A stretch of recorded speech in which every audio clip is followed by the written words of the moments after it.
Something the size of your thumbnail just dissolved a steel wire with its mouth.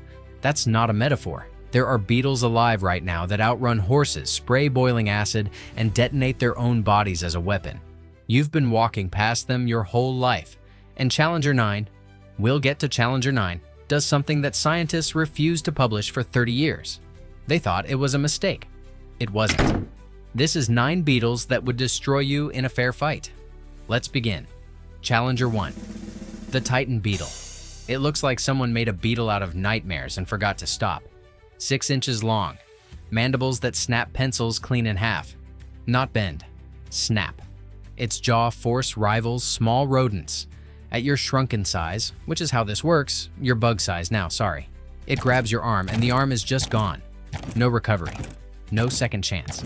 The Titan Beetle doesn't even eat as an adult. It doesn't need to. It stored everything it needed as a larva. It shows up fully loaded, looking for a fight, running on spite. You're not a threat. You're just in the way. Challenger 2. The Bombardier Beetle. It looks completely harmless. That's the point. Inside its abdomen, it stores 2 separate chemicals, hydroquinone and hydrogen peroxide. When threatened, it mixes them. The reaction hits 212 degrees Fahrenheit. That's boiling water inside its body, on purpose. It fires this at you in rapid pulses, up to 70 times per second. At bug scale, you get hit by a boiling chemical cannon. You know what 212 degrees does to soft tissue. You know. You've cooked things. The beetle walks away. You are the thing that got cooked. Challenger 3. The Ironclad Beetle.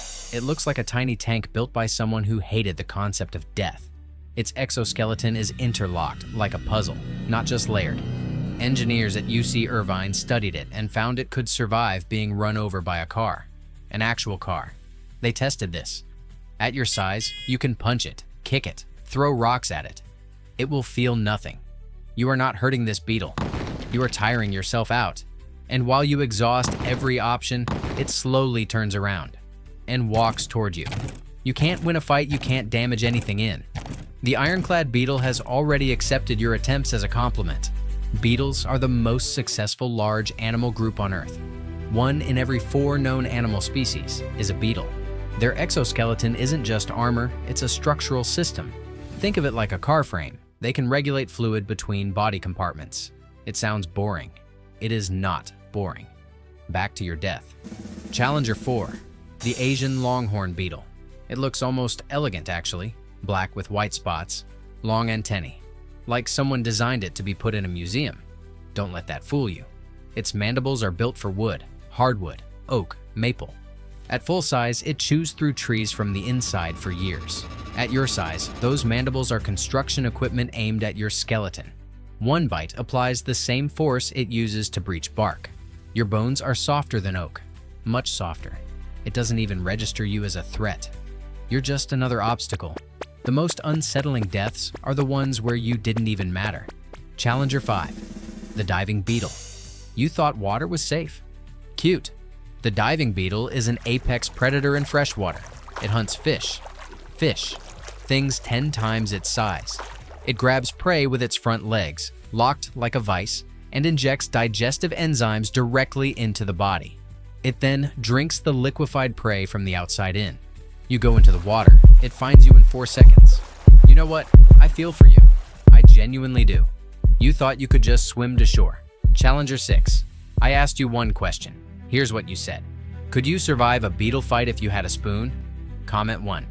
I'd win easily. I'm fast and I'm angry. Okay. Comment 2. Just wear boots. Comment 4. I have faced worse. I will not elaborate. Well, the boot guy has a point, by the way. The beetle doesn't notice your boots. The beetle doesn't notice you. Anyway, 4 more. It gets worse. Challenger 6. The Stag Beetle. It looks like it showed up to a medieval jousting tournament. Its mandibles are bigger than its own body. Males fight each other for territory. Full combat, flipping opponents into the air. At your size, you are the opponent. Those mandibles have a grip force that pierces other beetles' exoskeletons. Your exoskeleton is just skin. You don't have one. This is not a fight. This is a demonstration. The Stag Beetle treats combat like a formality. You are the formality. Challenger 7. The Blister Beetle. This one you can beat. It's slow. It doesn't bite hard. No spray, no armor. You're faster. You're smarter. You dodge left. It misses. You get distance. You're going to be fine. And then you touch it. Blister beetles release cantharidin through their joints when threatened. It absorbs through skin on contact. It causes chemical burns from the inside. Your skin blisters in minutes. Your kidneys fail in hours. You touched it once. You won the fight and lost everything else. The blister beetle's defense has nothing to do with fighting back. It's a consequence.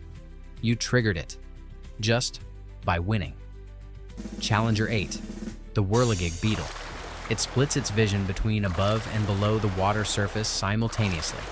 Two sets of eyes, one for the air world, one for the underwater world. At the same time, you cannot approach it from any direction without it seeing you coming. It moves in erratic spirals on the water surface, impossible to predict or grab. And when it dives, it carries an air bubble like a portable tank. You can't drown it. You can't sneak up on it. You can't outrun it. The Whirligig beetle exists at the intersection of two worlds. You only exist in one. That's already the whole problem. Remember what I said about the internal pressure system? How beetles can redistribute fluid between body compartments? Challenger 9 is why that matters. And it's the reason scientists thought their data was broken. The Bombardier frog-eating beetle. Epomis, wait, wrong direction. This beetle doesn't eat beetles, it eats frogs, it hunts frogs. The Epomis larva sits completely still on the ground. It waits for a frog to approach. The frog sees it. The frog attacks, tongue out, strike complete. The larva survives the strike. Because of the pressure redistribution system I mentioned earlier, it absorbs the impact, reorganizes, resets. Then it bites the frog's tongue. The frog can't retract. The frog panics. The frog is now stuck. The larva climbs up to the frog's body, slowly, methodically. It begins feeding, alive, external digestion, starting at the softer tissue near the neck. The frog doesn't die immediately. That's the part scientists couldn't accept. The process takes hours. At your size, you are the frog in this scenario. You tried to eat it, you thought you had it, and then it bit back. And it didn't let go. There is no dramatic finish here, no explosion, no venom, just a beetle that turned the entire predator-prey relationship around on something 100 times bigger than itself, and won, because it was patient. Patience is the most dangerous thing in nature. You ran out of time the moment it sat down and waited for you. That was 9 beetles that would destroy you in a fair fight. The Epomis is real. The patience is real. The pressure system is real. Subscribe if you'd rather know about this stuff before you accidentally touch a blister beetle. Next time, something equally unfair, significantly wetter. Also, subscribe.